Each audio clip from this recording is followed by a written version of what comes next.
Hey, good morning, friends. Mark Holmes here with my buddy Cowboy Joe Boo. And as always, thank you guys for watching, commenting, and subscribing to the Joe Boo Sports Report. Without you guys, this literally doesn't work. Thank you for tuning in to this morning's edition of Don't Sleep on the Dallas Cowboys, because you literally can't sleep on the Dallas Cowboys. Things happen late in the evening, late at night, first thing in the morning, so you want to be up to speed to make sure you can go through the day so you know what you're talking about. But here in Northern Virginia, man, it's raining again today, man, and God, it is killing my knees. I've got no ACL on my left knee and stuff, and it's arthritic, and so when you get a lot of rain, it swells up, it just aches, and you got to take a whole bunch of pills and stuff to try and, get over it and stuff. But, it is what it is. Hopefully we'll have some sunny days coming up sometime before the football season goes, but it's literally supposed to rain the next 3 days. But anyway, on to our Dallas Cowboys, who are week 2 of their OTAs. And what have we learned thus far? Well, what we've learned is David Irving is definitely still not in shape. However, he's working on getting back in shape. Jason Garrett is not allowing him, of course, to practice because you're not in shape. You're not taking a risk. And I almost feel like we're seeing Jason Garrett out front more than ever. We haven't seen Jerry Jones much in a while. In fact, we have not seen much of Jerry Jones since the commissioner and him had the lawsuit where, we thought it was going to be the big battle and showdown. All of a sudden, Jerry Jones just came out and said, we're settling. For the most part, other than the Dez Bryant situation where he basically had to be the guy to say, sorry, Dez, we're cutting you. No pay reduction or anything. Other than that, we have not been seeing Jerry Jones out in Front Street like usual. Since All or Nothing, it seems like Jason Garrett is becoming the face of the franchise. Michael pointed out yesterday that that's probably by design, because if the season goes awry, they could throw him under the bus and say, see, it's not the Cowboys, it's Jason Garrett. And maybe that opens up the door for possibilities of other coaches that might coach the Cowboys that aren't on the roster, although I believe that Chris Richard could be the guy next in line. If you know the Dallas Cowboys history, they hire from within as opposed to going completely outside. Jason Garrett was hired first as an offensive coordinator, became head coach. And you see them promote guys from within. Rod Marinelli took over, became a defensive coordinator. So Chris Richard getting there is now getting his feet wet. If Jason Garrett fails, then maybe they say, Chris Richard, we're moving you up to head coach. But it seems like Jason Garrett is having a little more power, a little more say, a little more control than he has before. Because yesterday with Rico Gathers, basically, he's saying that Rico has a hell of a ways to go. 5 practices a day is not enough. He needs to play in some games. Well, you could look at that 2 ways. You could say that he's a guy who just doesn't have it, or you need game speed to understand how to play better. Because in today's NFL, you don't tackle, you don't take guys to the ground. You're in OTAs, which are not really full speed. And it may be that he's saying, we need him in game situations to go. What I had heard in the past is Rico's football IQ wasn't quite there, that he had a lot of book learning to learn as far as the nuances of playing tight end. And this may be Jason Garrett's way of trying to motivate him and let him know, hey, you got to put in extra work. The great news is Jaylon Smith is still working out without the brace. Without the brace. Let me say that again. Jaylon Smith is moving around fantastic without the brace. His instincts A lot of people said I hated, Jaylon Smith. I didn't hate him. I said that Jaylon Smith was playing on one foot. Having that Ritchie brace, which literally is pulling your foot back because you can't pull it back yourself, you're not 100%. You could see in pass coverage when he had to plant his foot and go in another direction, he just couldn't do it. He was a liability in coverage. You could see that in the Rams game, and they kept making sure they were throwing in his direction.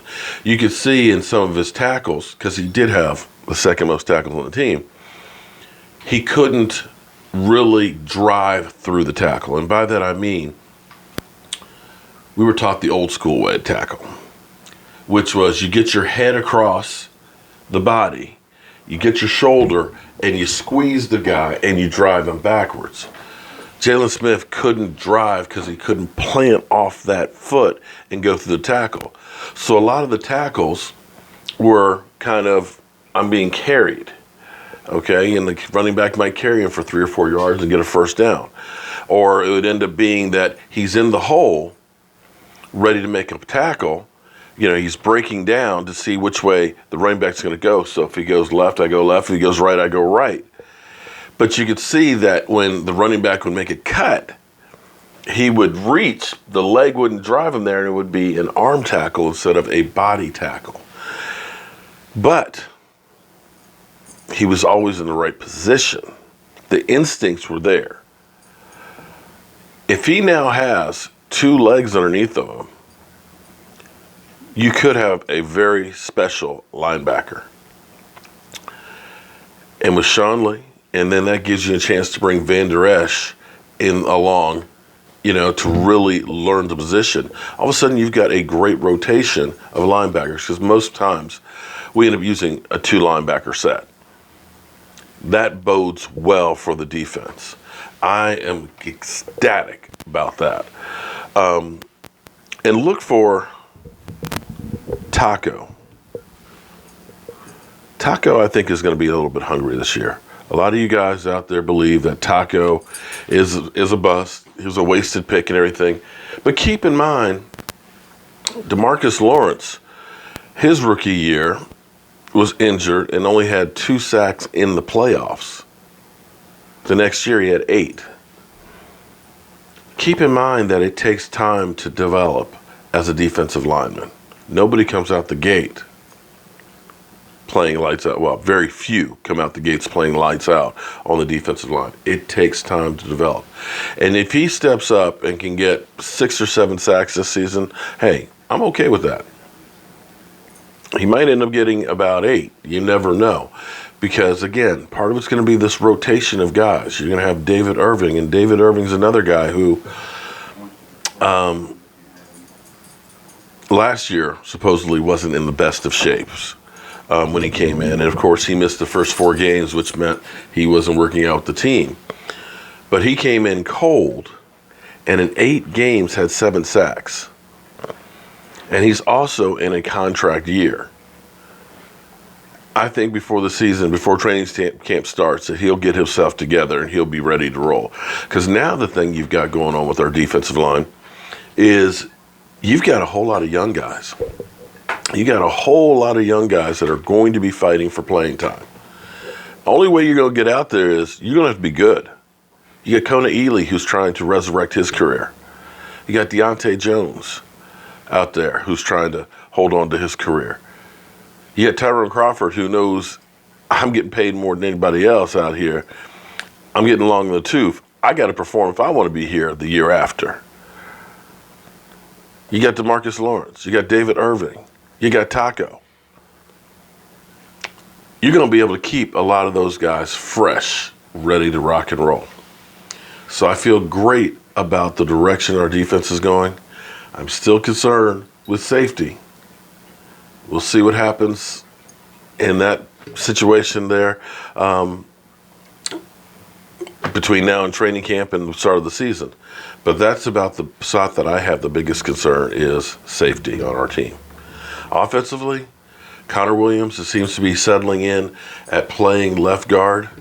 And believe it or not, Chaz Green, while Zach Martin is still holding out, is getting a lot of reps and things at guard and hasn't been looking that bad. He certainly looks better than he did against Atlanta.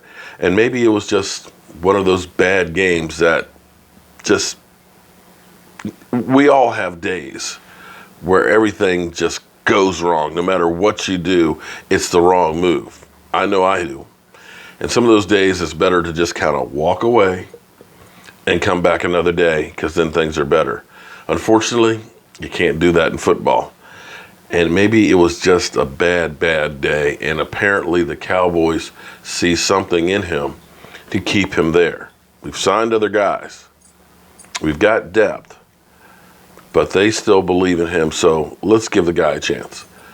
So with that being said, we got another day of practice on tap. Speaking of tap, Charles Tapper. Charles Tapper may be the odd man out.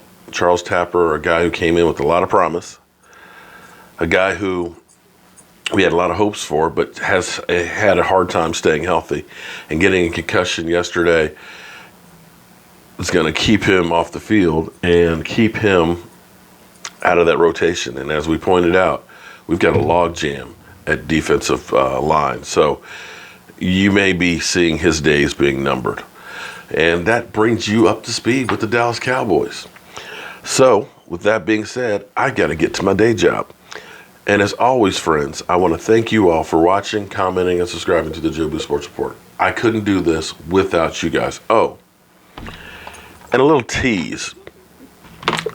Are you guys sick and tired, as I am, of hearing from all these damn Eagle fans that swear that Carson Wentz is the greatest quarterback since Joe Montana and is years ahead of Dak Prescott? I know some of you guys are going to say I'm crazy, but I am going to do a video about just that. The great thing is hopefully for the next 10, 12 years, it'll be Dak and Wentz battling it out in the NFC. That great competition. The young guns. I know some of you believe Dak is not that, and that Carson Wentz is the guy. But I'm going to go ahead and bring you the numbers. And I know a lot of you guys don't believe numbers, but we'll compare them. With that being said, I got to get on out of here. I'm Mark Holmes. This is Cowboy Joe Boo, and I'll see you guys later.